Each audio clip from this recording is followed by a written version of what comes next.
Assalamualaikum warahmatullahi taala wabarakatuh. Waalaikumsalam. Selamat datang ke The Talking Dome Podcast, podcast pencerahan agama bermanfaat dan mendidik jiwa. Saya Hakim Rosli.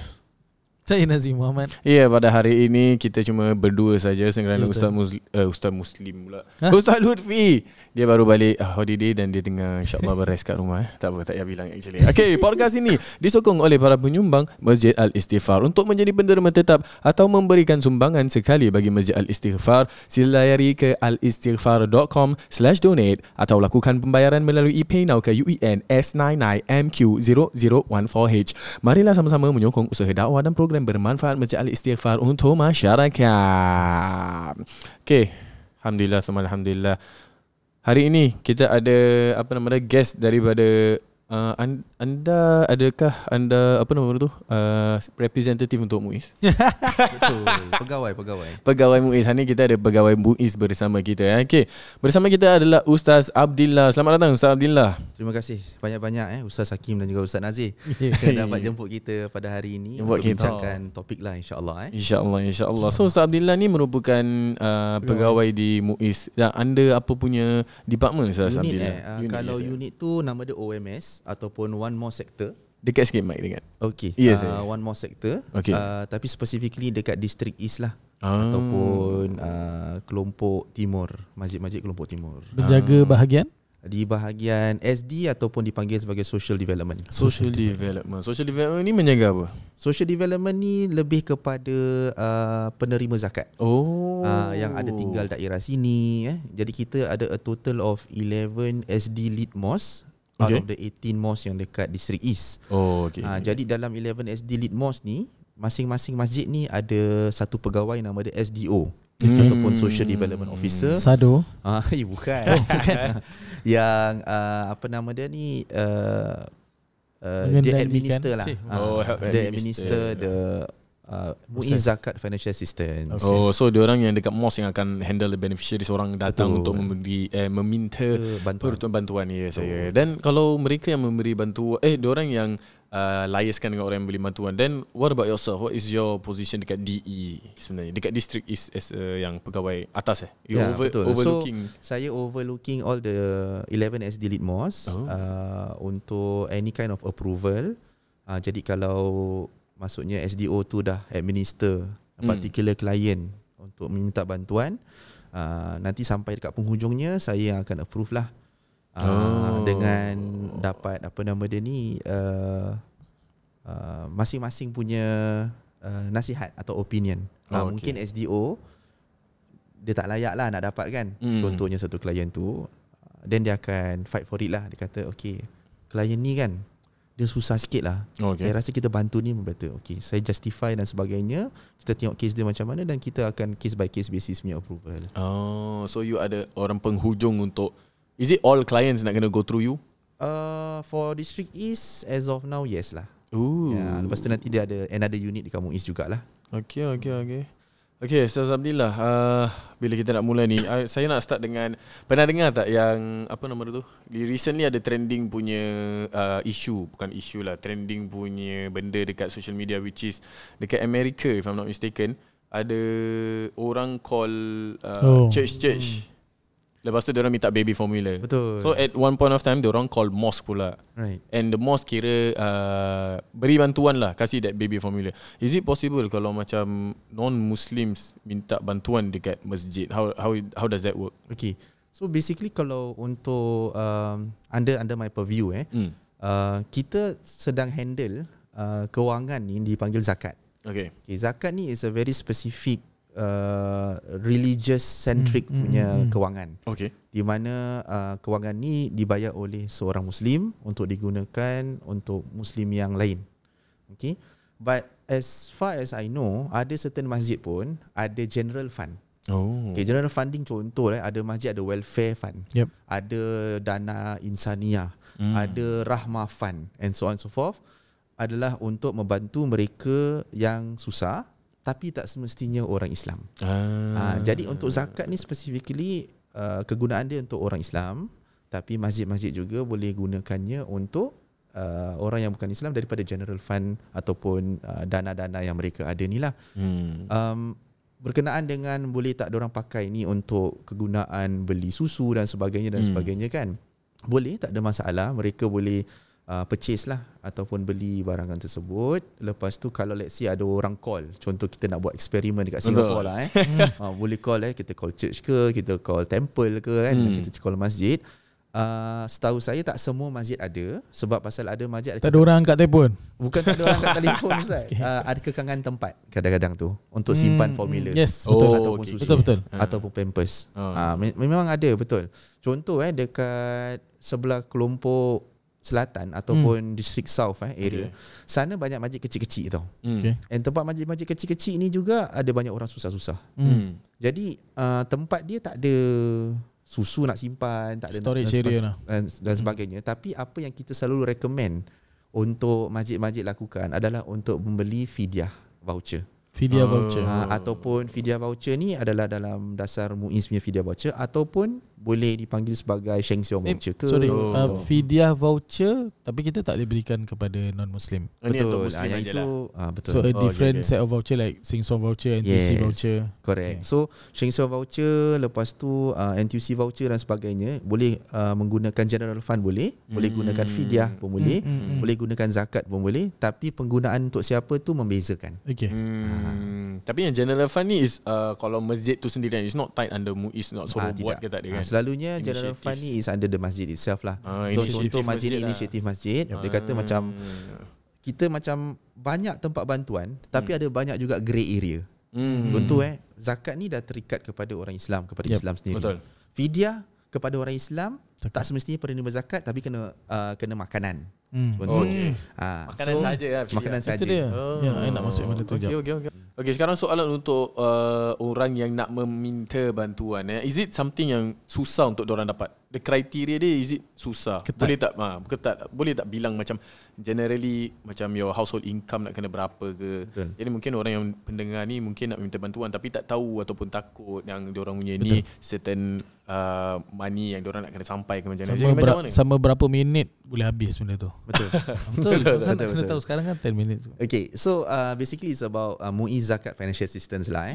MUIS Zakat Financial Assistance ni adalah satu bantuan sampingan ataupun supplementary assistance. Okay. Di samping daripada national agency punya. Contoh national agency punya adalah SSO ataupun Comcare.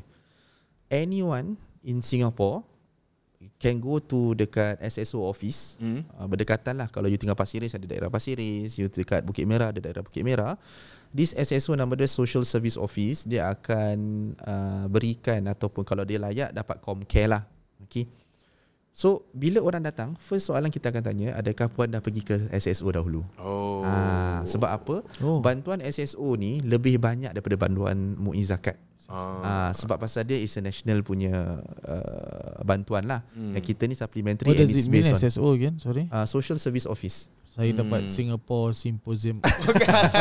Bukan Social Service Offices. Service Office. So back to your question about susah ke nak apply dan sebagainya. Betul. Seperti mana orang apply dekat Comcare atau SSO, MUIS pun ada dia own PCI. PCI ni dipanggil per capita income lah. Per capita income kalau bahasa lebih simple lagi, satu kepala berapa dia income dalam rumah. Contoh sekarang ni dia punya PCI is $500 and below. $500 per pax. Per pax. Per pax. So contoh, kita ambil lah satu senario 4 orang dalam rumah. Ada ayah, ada ibu, ada 2 anak. Okay. Ayah je kerja, gaji $2,000. Okay. So divide by 4. So divide by 4. So is 500 lah. 5 bermakna dia layak dapat. Faham. Okay, so apa yang saya faham actually kira zakat punya MUIS punya zakat ni is something that is extra on top of yang national agency punya bantuan.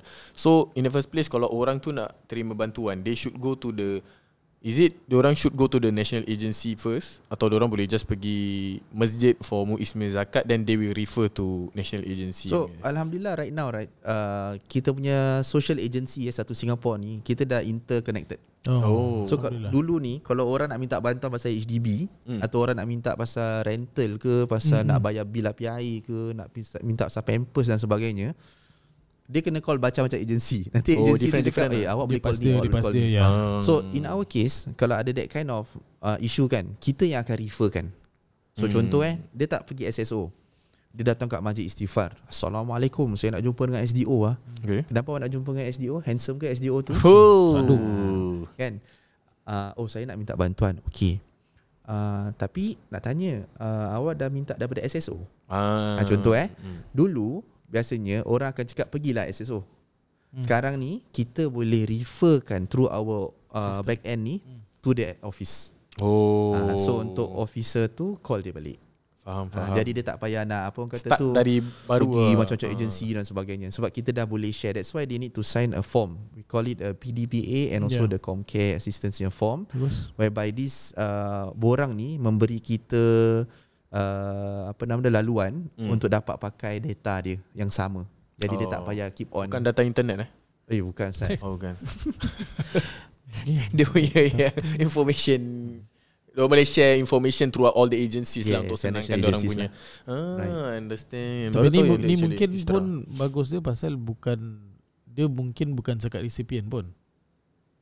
Faham ke? Ke dia memang kena dah zakat resipien baru boleh SSO? Tak semestinya. So let's say kalau dia pergi SSO, dia nak dapat SSO je, dia tak nak MUI zakat pun boleh.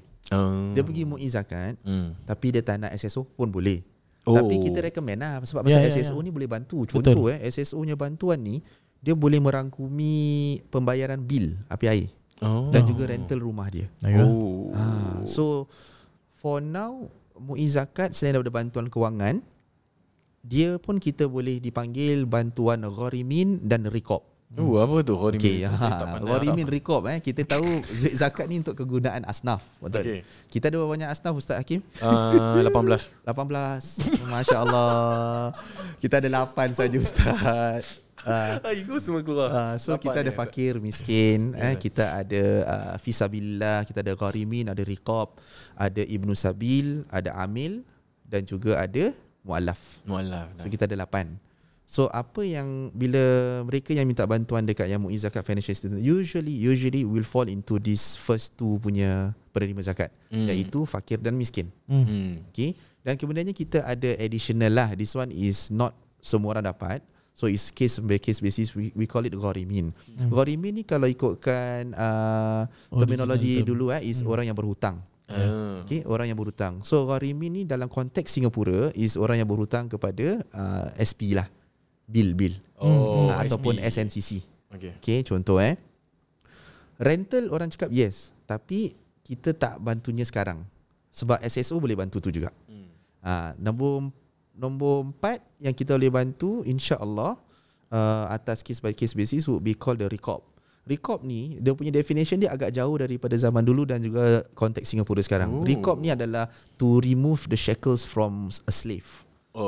Slavery kan, nak apa nama dia, bebaskan hamba. Betul. Okay, tapi in the MUI zakat financial assistance punya definition is untuk pembayaran study grant.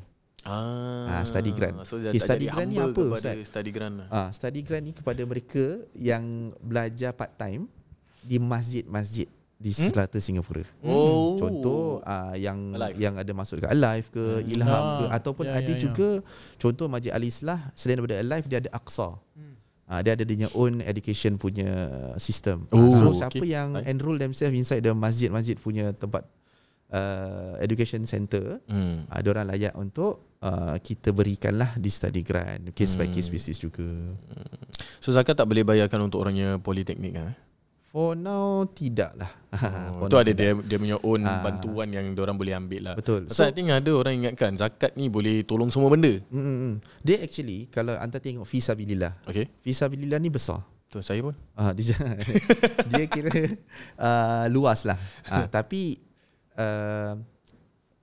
penerimaan ataupun pembahagian fisabilillah tu is based on the definition of how MUIS puts it lah. Okay, so let's say macam as of now dia bantuan untuk madrasah dan sebagainya, maka itulah yang dijadikannya. Kalau ada yang lain tu kebanyakannya saya pun belum lagi faham which one yang comprises dalam that fisabilillah untuk Singapore context. So you can actually drop an email lah ataupun you can contact us, then we can get it clearer, insyaAllah. Okay. Then what about kalau orang-orang zakat yang rasa macam diorang perlukan, how do you deal dengan orang-orang yang maybe bukan penerima, nak minta bantuan tapi mereka diorang a bit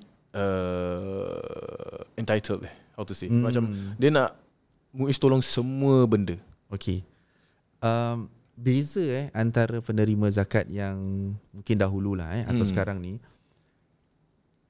Singapore punya penerima zakat ni dulunya dia rasa malu nak minta.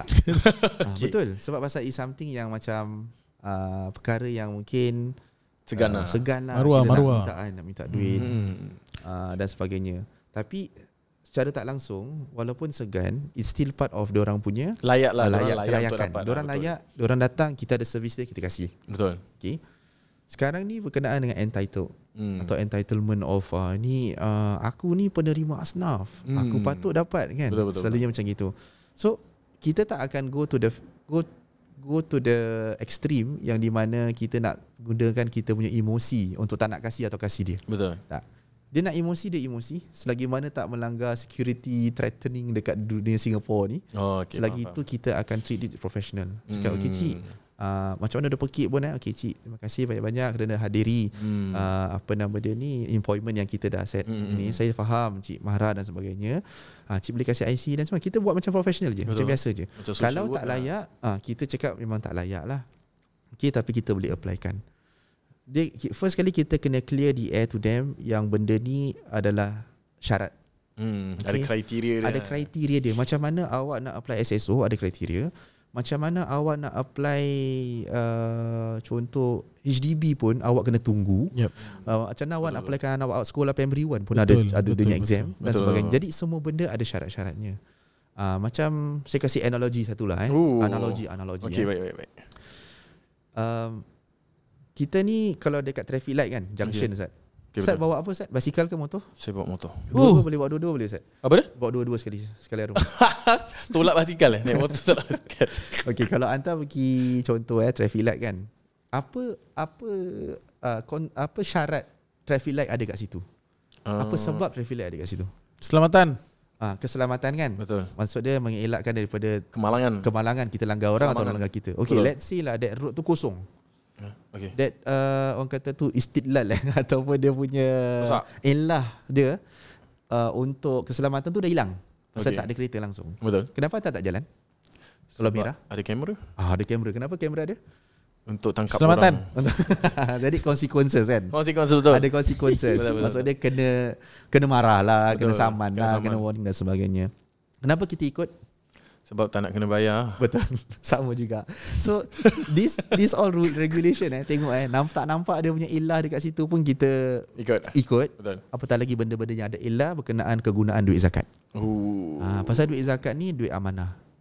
Kita sebaik mungkin kita nak kasih pada mereka yang layak, dan sebaik mungkin orang yang mungkin kurang kelayakan tersebut tu untuk dapat withdraw lah. Tapi kita tak tahu. Wallahu alam dia nak tipu ke, dia nak buat apa kan, kita mana tahu kan. So kita just take it yang kita nak jalankan ni adalah amanah. Apa yang dia nak buat tu contoh tipu ke apa kan, itu dah luar dari kita punya ni lah. Not under your hands susah sikit. Apa nak tanya soalan terlupa pula tadi. Jadi for Singaporean kita kena faham lah, walaupun ini urusan agama, tapi kita berada di negeri yang ada set of rules undang-undang yang perlu kita perlu ikut. Sama juga dalam pernikahan, nak nikah ikut sistem, bukan nikah under table. Sama juga dalam penceraian dan rujuk perlu ada sistem. Seorang lupa benda tu. Pak nikah ikut sistem, buat gerbuk, register semua boleh, tapi bab cerai sendiri, settle sendiri. Kira kalau orang tu nak cerai macam aku nak cerai je, senang je, kau sign je, kenapa tak boleh pula? Boleh kan, dia annulment kan. Okay, itu rasanya podcast itu lain podcast, itu panjang tu boleh. Tapi nak ceritanya Singapore kita ada sistem, ikut sistem dia. Jangan main campak semua. Tapi agama cakap gini-gini. Faham dulu. Jadi sebenarnya bukan Muiz nak susahkan orang untuk tak dapat zakat lah. Bukan dia ada punya proses dia yang dia kena lalui kalau dia dapat sampai kriteria dia ataupun tidak. Betul. Tapi kalau macam orang yang mungkin dia punya macam tadi kita ada discuss luar kamera tadi macam that grey area. Dia susah tapi kriteria dia tak sampai. Macam mana Ustaz? Okey, contoh example macam orang tu dia punya PCI dia. Satu keluarga tu dah lebih dari $500. $600 lah, ambil 600. Letak 600 lah 550 lah. Tapi dia bazar tahun depan Ustaz. Bukan sekarang. Dah tawar menawar. Jadi kalau let's say 600, then kita tengok case by case juga. Contoh dia ada 9 orang dalam rumah dia. Betul. Ada 7 orang anak. At least 5 of the children tu lower primary ataupun primary tu ke bawah lah. Betul. Lepas tu let's say dia ada nenek ke yang kurang upaya. So contoh saya dah buat calculation contoh dia ada 9 orang family members dalam satu rumah. Tapi gaji dia 5,400. Betul. So divide each is 600. Betul. Tak dapat kalau ikutkan betul-betul tak dapat. Betul kan? Tak dapat betul. Kan? Tapi SDO akan membuat penilaian untuk kes tersebut. So let's say if it's justifiable untuk kita buat exception, dan case by case basis kita akan memberikan bantuan. So let's say kalau gedebak-gedebing semua kan, tak boleh juga. Pasal macam the grey area, tapi kita pun tak boleh bantu jugalah. Sebab walaupun 600-700 pun kita boleh bantu, tapi sebab pasal certain things kita tak boleh bantu. Kita selalu nasihati kita punya SDO untuk jangan biarkan orang tu saja pergi tanpa bawa knowledge ataupun perkara kosong. So what we are going to do is actually kita akan refer dia. Kita kasih dia certain agensi-agensi lain yang mungkin boleh bantu. Sebab pasal macam ni kalau orang tu susah macam mana pun, tapi PCI dia dah lebih, lepas tu kita dah buat exception pun tak boleh juga kita nak approve kan. Memang tak boleh lah kan. Sama juga macam sekolah lah. Kalau dia punya kuota dia 40, budak pandai 99 and above tu ada 120. Awak kena pilih juga 40 orang. Betul. Tak dimasukkan 120 orang. Betul. Jadi tapi kita nasihat kepada SDO ataupun Social Development Officer kita untuk sentiasa berikan some sort of referral kepada mereka. Okay, contoh cik, berdekatan rumah cik ni kan, daerah Chai Chee ni kan, ada social agency yang mungkin boleh bantu sekian. Okay, then after that let's say memang you tak boleh bantu dia bulanan kan, masjid mungkin ada bantuan emergency. Jadi balik tak kosong lah. Contoh kasih voucher ke, kasih apa kupon ke, fidyah ke dan sebagainya. Okay. Tapi kena faham bahawasanya macam tadi Ustaz Nazir menyatakan, ini ada regulation. Kalau boleh kita nak bantu semua orang. Betul. Tapi itulah, siapa saya nak bantu semua orang So ada another situation. Tadi saya baru calculate lagi Ni family ni dia ada 10 orang dalam family members. Tapi gaji dia punya yang orang yang membawa balik, dia punya sole breadwinner dia, gaji dia macam 4,500. Kira nampak macam sedap kan 4,500 atau nampak macam okay. Tapi sebab dia ada 10 orang, so divide is around 4,500. So even though gaji dia macam that big ataupun that amount yang orang bila nampak macam okay ber 4,500, adakah dia layak untuk dapat bantuan 10 orang kat rumah? So 450 lah. Yes, 450. Ada layak lah. So dia layak lah. Itu je. So nampak macam besar. Itulah. But dia punya gaji tu ikut lepas potong CPF ke sebelum potong? Tidak. Dia ambil gross salary. Sebelum. Kita tak ambil net salary. So saya tak dapat. Okey. Tapi banyak orang kat rumah yang ada tengok. Saya kasih awak satu senario lah satu. Okey, kasih. Senario mana? Yang Wahid ke? Allahu Akbar. Yasin, biasanya Yasin, Mazlan. Okey, contoh orang yang bawa Grab. Okay. Grab ni gaji gaji apa? Sekarang dah boleh freelance Betul. Ada freelance kan. Target. Macam mana nak kira? Betul juga. Macam nak kira kan. Kadang-kadang dia kerja gini, kadang-kadang kerja gitu. So basically kadang hujan je dia keluar. Betul. Sebab banyak. Kadang-kadang saya ada juga kes yang di mana dalam sebulan tu kena kerja 5 kali je. Allah. Faham? Macam mana awak nak nilai orang ni malas ke ataupun pasal cuaca? Betul. Macam mana awak nak nilai orang ni tidak kerja ataupun cabaran pasal sakit? Cabaran baru. So SDO main peranan untuk menilai betul-betul tau. Dia ikut lah. Ustaz, tak maulah Ustaz. Pasang kamera ikut. Gitu. Macam baki.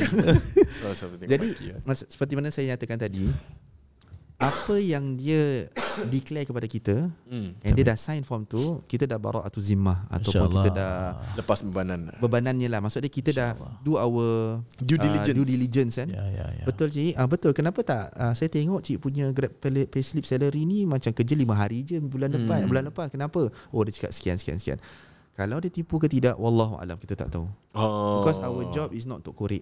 Betul. Our job is untuk bantu. Betul. Dan juga yang menipu ada kena-mena dengan barakah duit tersebut lah. Betul. Saya ada je orang yang dia minta selalu, dia rasa dia layak.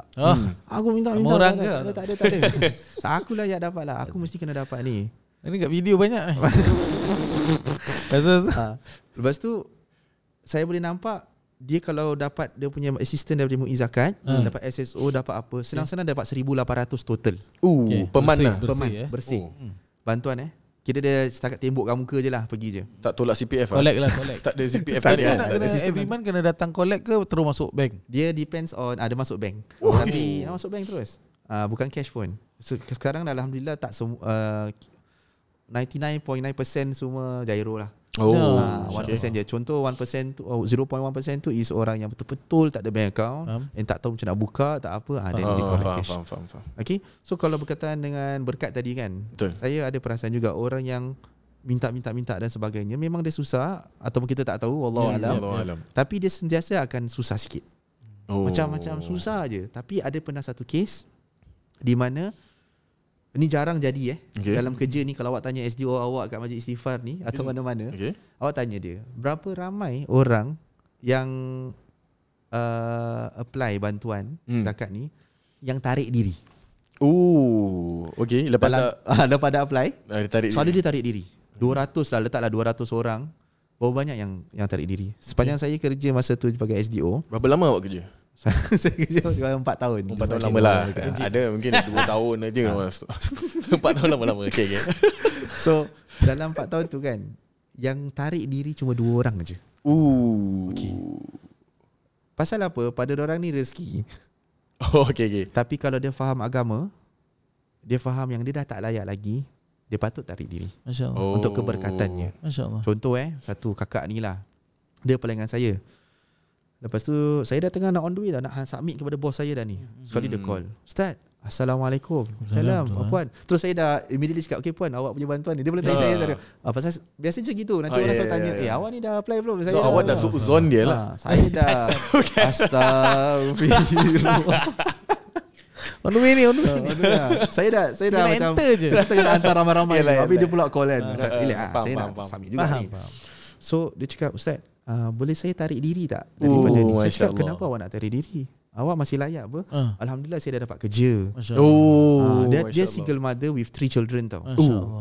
Jadi macam, tapi terus saya sempat kat situ cakap, "Okay, gaji awak berapa?" "Sekian-sekian." Saya calculate kan, masih layak tau. Tak apa. Saya rasa saya boleh make it dengan duit apa yang saya ada. Awak ambil duit ni and bantu orang lain. Benda tu kalau jadi, saya punya hati butterfly tau. Pasal kerja kita ni, SDO ni, dia benda yang macam graduate graduate from the cycle. Betul. Ya, tugas macam kita ini susah nak dapat accreditation daripada orang. Nak cakap thank you ke, nak cakap apa pun macam sini saya cakap thank you tak Abdillah. Ada dapat thank you dia susah, dan nak dapat makian senang. Betul. Tapi itulah saya respect kepada semua officer ataupun pegawai-pegawai masjid yang dapat handle dapat mudahkan urusan orang, dan juga kepada klien-klien yang mudahkan urusan officer untuk apply pun saya berterima kasih banyak-banyak lah. Alhamdulillah. SDO dah go through training untuk face klien-klien seperti ni. Dia bukan sembarang-sembarang kan. So bila SDO dah bertugas dekat masjid tersebut, dia akan go through a set of trainings. Trainings ni daripada setahun saya dengar. Dalam setahun tu dia complete module 1 to module 7 oleh pelita lah. Macam PCICS Pelita ni kira kita punya training ground. Tetapi ada SDO juga lalu PCICS. Betul ada. Dah PCICS, lepas tu ni modul lagi. Ni semua untuk menaik taraf diri. Betul, menaik taraf. Bukan untuk susahkan. Ilmu insya-Allah. Sambung. So dorang ada a set of training. So one of the trainings ni de-escalation techniques. Macam FBI Escalate apa Ustaz? Escalate? Escalator. Bukan. Escalate tu naik kan. Betul. De-escalate kira kita matikan escalation tu. Sebab apa? Kadang-kadang orang ni datang kepada kita dalam keadaan marah. Saya faham. Betul. Dalam marah, lepas tu ni nak bayar tu bayar ini stres. Lepas tu semua tanya bila duit masuk. Lepas tu tak dapat approval. So kadang-kadang diorang ni datang balik tak ada EZ-Link. Stres betul. Dia rasa apa tahu, orang yang tengah marah ni kadang dia tak marah kat kita. Dia cuma ada satu botol ni, dia dah bottle up a lot of problems kat rumah, kat kerja, anak-anak dan sebagainya. Tu botol tu dah tutup tau. So macam awak letak Mentos, awak tutup. Lepas tu awak pergi kat situ, awak pergi buka pula. Banyak-banyak gitu. So kadang-kadang SDO akan rasa termarah kat diri sendiri. Dia akan tanya, ada apa salah aku buat sampai dia marah gini. Dulu kita awal-awal saya bertugas tu pun saya cakap macam, apa salah aku buat ni. Saya akan make it personally. Tapi lama-lama tu sebelum training lah. Bagus promote training. After training baru dah. After training baru hantar realize orang ni marah bukan kepada hantar. Dia marah sebab pasal keadaan dia. Betul. Botol dia jangan buka. Kita apa cik apa ni? Jangan. Jadi one of the training is the escalation techniques, macam dia nak relaxkan orang kan. Lepas tu macam dia nak berbual dengan dia, macam dia nak tenung mata. Lepas tu kita hypnotizer. Bukan. Selip make sure dia relax dan sebagainya. Betul. Ini semua satu perkara yang bukan setakat pegawai pembangunan sosial aja. Saya rasa pegawai masjid mesti ada. Nanti nak dekat apa Ustaz, bulan apa yang special akan datang? Ramadan marah tak officer kadang-kadang? Saya tak. Saya rasa Ustaz Nazir dah lalui lah. Ustaz Nazir dah lali. Macam-macam manusia. So, macam gitulah, sama juga. Tapi untuk SDO hari-hari Ramadan. InsyaAllah. Biasanya boleh minum air Ustaz. Betul. Ada kuota tak untuk beneficiary? Kuota maksudnya kalau dalam satu Singapore ni ada kuota tak untuk bawa banyak orang boleh terima zakat? Tidak ada kuota. We leave it to you. Maybe for the listeners yang diorang boleh bantu adalah kalau tahu sahabat-sahabat kenalan yang ada financial assistance and kena dengan apa tadi cara kira tu. Macam $500 betul ke itu adalah example yang tak betul? Example betul. Yang betul minimum. Kira that $500. Okay, so semua balik check dia gaji juga. Ya, but kena layan the processes lah. Betul layan processes lah. Tak boleh tak layan. Makan masa 4 to 6 weeks 4 to 6 weeks. It's not terus dapat betul. Dan kalau orang yang macam tak cakap kira kalau orang tu buat freelance tapi dia tak declare pun is up to them. So contoh dia buat dia tak ada payslip. CPF statement dia pun tak ada. Betul baca ada freelance tapi dia dia ad hoc basis punya cleaner. Satu hari dapat $50. Dia cakap dengan kita lah, saya kerja dalam 10 hari lah 1 bulan. Betul nenggam-ngam 500 lah. Kita akan tanya dia seorang. Yalah. So lagi sikit kalau $50 500 lah. So dia tinggal seorang lah contoh So kita akan SDO akan tanya dahulu, ada payslip tak? CPF statement ada tak? Kita check kat situ ada contribution pun tak ada sebab pasal ad hoc dia tak nak bayar masuk dalam, jadi dia dapat duit cash lah. So macam gitu kita ada satu borang juga untuk DEC, we call it the declaration of self-employment. So you declare that $500 ni you being a self-employed person in this company. And this is what you declare. So kalau berbohong tu wallahu alam lah, at least dia dah. Tapi you can dig into macam for example you minta financial statement. Pasal ada orang maybe tak kasi dia punya payslip. For example ada orang freelance videographer. Satu job dapat 1,000. Dia buat 4 kali lah. Tapi dia tak tunjuk dia orang punya ni payslip lah yang penting. Maybe dia tak tunjuk langsung, so zero. Tapi you can minta dia punya macam perbelanjaan, is it, untuk tengok macam ni tak ada duit masuk tapi kau belanja ni. Tak something boleh. yang fishy. Tak boleh Tak. Tu dah investigate. Itulah. Itu dah jadi social worker. Tak boleh social worker. So kalau dia in that case, kira that freelance dapat 4,000 tapi dia tak declare, dia boleh still minta. So you just minta CPF tapi tak minta dia punya pelanjaan, dia boleh dapat kita tanya dia lah, berapa awak dapat income. Tak ada payslip, tak ada apa dan sebagainya. Saya dapat, job saya tu dalam $2,000 lah. Keluarga saya ada 6 orang. So dia layak. Kalau $2,000 dia seorang, kita kena cakap minta maaf tuan, syaratnya adalah gini. Tapi usually kita tak boleh just reject macam gitu. Kita applykan juga. Applykan. Kita applykan juga. Tapi tuan tu nak kena tahulah kalau rejected dah tahu kenapa. Jangan dia macam kita boleh insya-Allah jangan saya harapan. Lepas 6 minggu dia dapat keluar surat rejected. Panas botol penuh. Botol dia dah 2. Macam mana Mentos masuk pun saya tak tahu. Padahal benda tu masih lock. Lepas tu dia buat video lah. Tadi Ustaz nak cakap apa Ustaz? Tak, dia kita kena faham juga zakat ni adalah rukun Islam kita lah. So kerana dia satu rukun, dia satu benda yang serius lah. So dalam satu benda yang serius ni, dalam yang membayar satu dan yang menerima pun ada dia punya bukan consequences lah. Kalau tipu tu memang even orang nak keluarkan zakat, betul, tu hak zakat asnaf, hak asnaf, tapi dia tak nak keluarkan, tak barakah hidup. Betul. Tak barakah. So ini benda-benda agama ni jangan buat main lah. Jadi siapa-siapa yang dia punya tu dah lama tak check dah boleh bayar zakat ke tak beri zakat ke, sila. Betul. Bayar zakat ni saya ada podcast lah. Sebab pasal dia lagi panjang lah. Betul. Tapi sekarang kira just untuk bilang siapa yang dah lama tak bayar zakat, yang dah tak check tapi dah sampai dia punya tu, untuk bayarlah. Jadi tolong Ustaz Abdillah untuk untuk spreadkan lagi dia punya, naikkan. Dia mana sebelum ni apa 70 million 2024. About 70.5 kita naikkan 100 million lah insya-Allah. Maksudnya orang Islam makin kaya lah kan kalau benda tu meningkat. Betul lah. Maksudnya orang makin ni saya beritahu beritahu boleh beritahu. beri. Zaman Sayyidina Umar bin Khattab. Berkenaan dengan pembayaran zakat. Okey. Betulkan saya kalau saya salah Ustaz. Ya Allah. Sabar, nanti kita ada comments. Di zaman banyak tersebut zakat was being made known, promoted a lot untuk orang bayar. Lagi banyak lah, makin banyak. Okay. Di sampai satu saat bila Sayyidina Umar radhiyallahu anhu dia nak cari orang untuk beri zakat, tak ada orang boleh terima. Pasal semua dah ni. Pasal semua orang bayar zakat. Allah. Jadi awak tengok cycle dia macam ni tau. Orang bayar untuk pada orang yang terima. Orang terima ni dah successful, cycle dia jadi tukang pembayar. Jadi dia akan keep on tolong orang yang gitu and so on. Bermakna tak ada orang miskin. Orang tanya saya, Ustaz, kalau macam gitu bagus sangat sistem tu, kenapa sampai sekarang ada orang miskin? Sebab banyak orang yang nak cakap apa?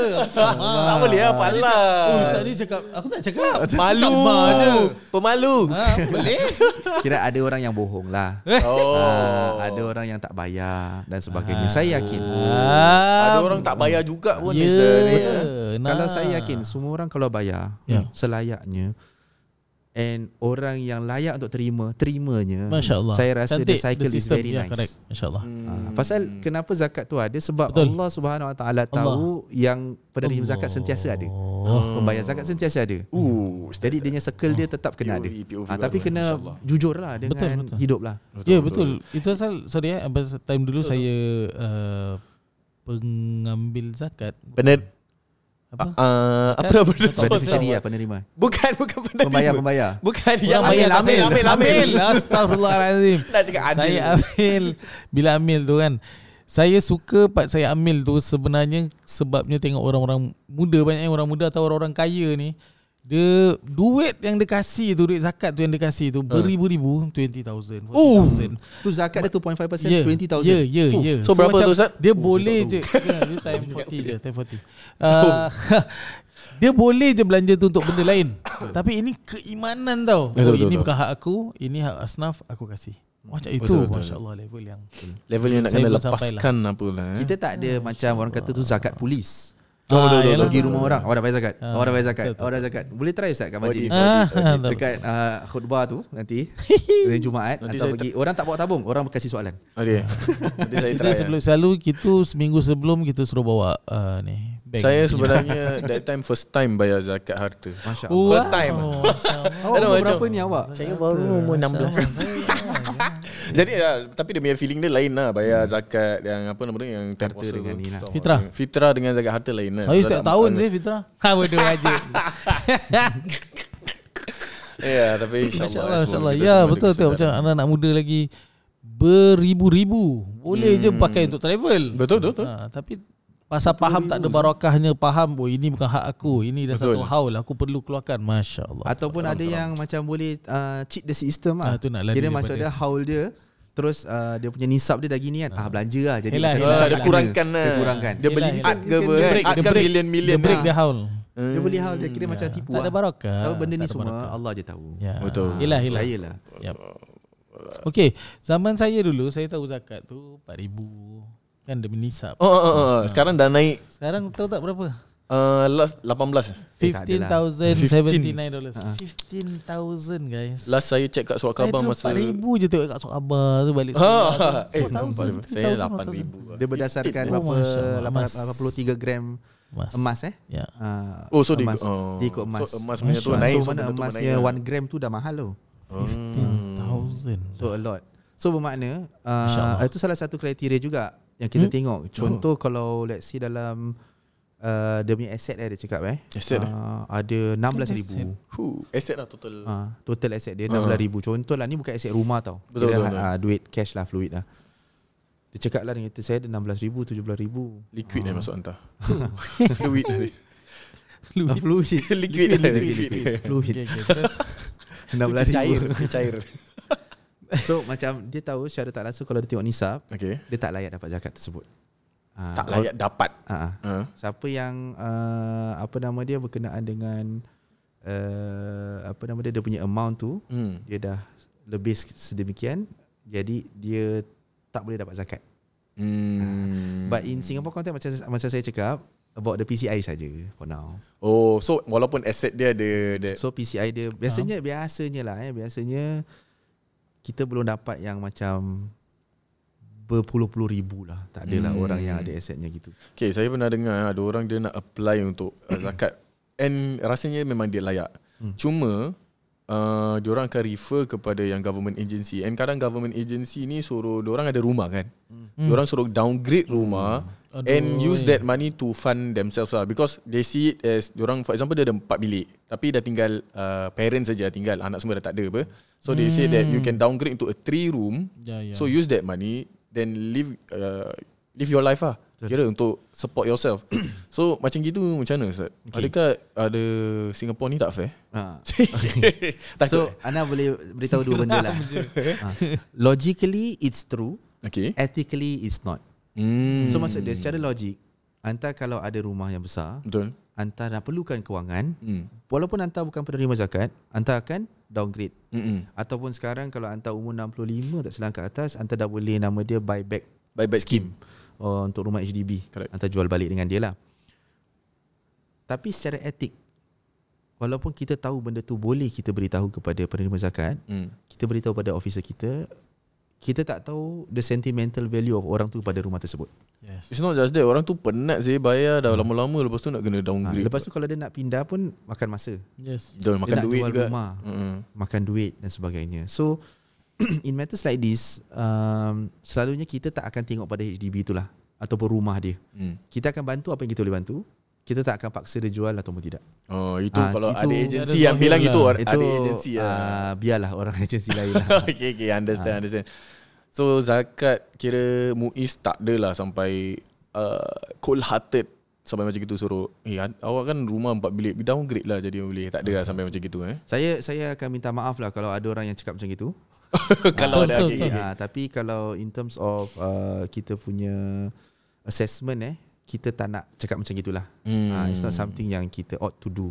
Understand. Kita ni nak bantu dia apa yang boleh, tapi kita tak adalah touch about the sentimental value yang apa dijalankan oleh klien tersebut lah. So apakah awak boleh cakap kepada orang yang rasa diorang tak tahu yang diorang boleh terima zakat? Apa awak nak cakap dengan orang? Macam mana? So saya first kali, untuk saya recommend pergi ke zakat.sg lah. First kali ke website dulu. Sebab kat website dia ni ada cara-cara macam mana nak bayar and cara-cara macam mana nak apply untuk bantuan. So from there you will understand, nampak kriteria-kriteria. Nombor 2, kalau let's say nak pergi website ni susah, pergi call masjid berdekatan. Okay, contoh masjid tu pun you tak tahu dia boleh terima zakat ke tidak. Pasal kita ada 70 masjid, cuma 34 je kan yang boleh menerima. Tapi Alhamdulillah untuk masjid-masjid yang tak terima ni pun, diorang pun ada kontak-kontak kita juga. So the nearest area kamu, contoh. And also as of now, kita dah boleh ada officer-officer yang kat dalam masjid tersebut yang boleh assess your situation. And also bagi mereka ni, secara rambang lah saya cakap PCI about $500 and below. Tinggal tak kisah tinggal dekat rumah 4 bilik ke 5 bilik ke, mansionette ke, tapi dia still layak. That means dia still layak. Kalau dia rental, dia still layak macam gitu. Understand. Okay? Dan saya harap bila dapat jumpa dengan pegawai-pegawai ni, kita kena faham lah pegawai ni pun jalankan tugas. Dia ada pun ramai klien yang dia kena handle atau penerima zakat.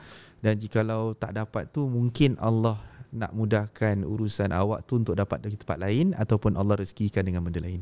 Amin. Sebab kita ni walaupun kita tahu senang lah Ustaz cakap rezeki tu kesihatan dan sebagainya, tapi saya nak duit. Betul. Saya nak bayar. Saya nak bayar. Dengan kesihatan saya tak boleh bayar. Ya, betul. Tak lah. So jadi banyak benda yang kita perlu ingatkan lah. Both pegawai dan juga penerima zakat untuk saling membantu masing-masing, jadi dapat mudahkan urusan untuk that application untuk smooth. Okay. One last question daripada saya. Tak tahu kalau Ustaz Nazir ada question kita. Adakah MUIS punya zakat punya sistem ni, are there steps yang diambil untuk keluarkan mereka daripada that cycle? Okay. Atau MUIS punya zakat punya sistem is just to supply mana yang terima zakat? Right. So we call this the empowerment punya section lah. Okay. Empowerment section ni is something yang di mana selain daripada bantuan zakat monthly, kita pun ada this sistem called LEAP oleh pelita.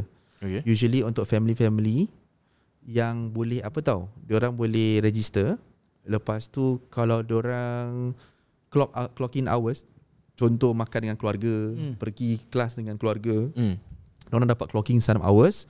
Kalau awak dapat a certain number of hours, awak boleh dapat contoh $1,000 atau $2,000 atau $3,000. Tapi duit ni bukan untuk kegunaan macam saya saja. Awak kena bilang awak nak guna duit ni untuk apa. Contoh kena justify. Contoh saya rasa saya nak ambil lesen. Saya akan usaha betul-betul untuk dapatkan duit ni. Saya bayar untuk lesen motor, lesen kereta dan sebagainya. Saya rasa saya nak beli, saya dah tahu jahit tapi saya tak ada mesin jahit yang besar. So saya guna. So LEAP ataupun Anda Pelita ni is a very good initiative by them lah. Yep. Ada juga program-program yang dilakukan oleh setiap masjid yang SD Lead Mosque. So kita ada grant masing-masing untuk diberikan kepada masjid-masjid yang sedemikian. Dan juga masjid pun boleh sokong dengan kegunaan dana-dana yang ada untuk buat program empowerment untuk penerima zakat. Contoh macam hantar pergi kelas baking, hantar pergi kelas menjahit, hantar pergi macam-macam lah dan sebagainya. Skills untuk acquire skills. Then after that, diorang boleh graduate from there and then they can start their own home-based business. Right. So even though you are under District East, apa yang you cakap ni semua boleh di-apply dari seluruh Singapura. Betul. So kalau you pergi Masjid Syafa'ah ke, cara nak apply tu pun sama kat Masjid Istighfar. You pergi Masjid Pusaraman, tak ada. Masjid Pusaraman tak ada SDO. Nanti jangan nak ini. Masjid Pusaraman tak ada. Tapi ada few masjid kat West sampai ke North, sampai ke South, sampai ke East yang SD Lead Mosque. Kalau hantar apply, dia punya proses will be the same. Nak dapat pun sama. Ada orang pun cakap, nanti ada klien kadang-kadang dia marah-marah. Saya punya kawan dia apply kat Asyakirin kan. Contohlah Asyakirin dapat macam 2,000 lah. Dia suruh buat video lagi. Dapat 2,000. So saya kita fikir, setahu saya maksimum $330 per month. 2,000 Mana awak dapat 2,000 ni? So saya tanya kat dia, awak boleh beritahu siapa orang tu? Jadi saya berbual dengan dia. Terus tak contact saya balik. So that's why semua SDO akan tahu the amount maksimum. Jadi dia tak boleh kelentong lah sangat ataupun betul. Faham, understand. Ada lagi soalan? Tak ada.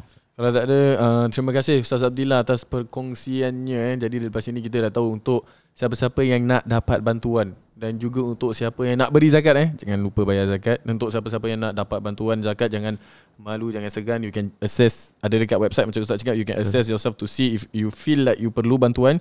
Check yourself, tengok boleh dapat ke tak. And kalau tak boleh pun, please go to the mosque yang boleh dapat, insyaAllah akan bantu anda untuk dapatkan bantuan zakat bantuan zakat yang insyaAllah InsyaAllah nanti diorang yang agak sukses. Tapi untuk menjadi penderma tetap atau memberikan sumbangan sekali bagi Masjid Al-Istighfar, sila layari ke alistighfar.com/donate atau lakukan pembayaran melalui PayNow ke UEN S99MQ0014H. Marilah sama-sama menyokong usaha dakwah dan program bermanfaat Masjid Al-Istighfar untuk masyarakat. Ustaz Adila, ada any last words ke nak cakap ke? Terima kasihlah kerana jemput saya juga. Macam nak start balik bukan? Dijawab. Saya doakan kepada para penerima zakat yang sekarang ataupun potential penerima zakat, mudah-mudahan Allah mudahkan urusan anda. Amin. Dan kemudiannya anda bakal menjadi pembayar zakat di masa hadapan. Amin. Dan membantu mereka yang penerima zakat juga. Amin. Dan saya juga doakan kepada officer-officer di masjid-masjid untuk sentiasa dikurniakan kesabaran yang tinggi. Amin. Dikurniakan rahmat Allah Subhanahu Wa Taala dan berkat di atas kerja yang anda lakukan, insya-Allah, untuk diri anda, untuk klien dan juga untuk masjid, insya-Allah. Dengan itu, wabillahi taufiq wal hidayah. Wassalamualaikum warahmatullahi taala wabarakatuh.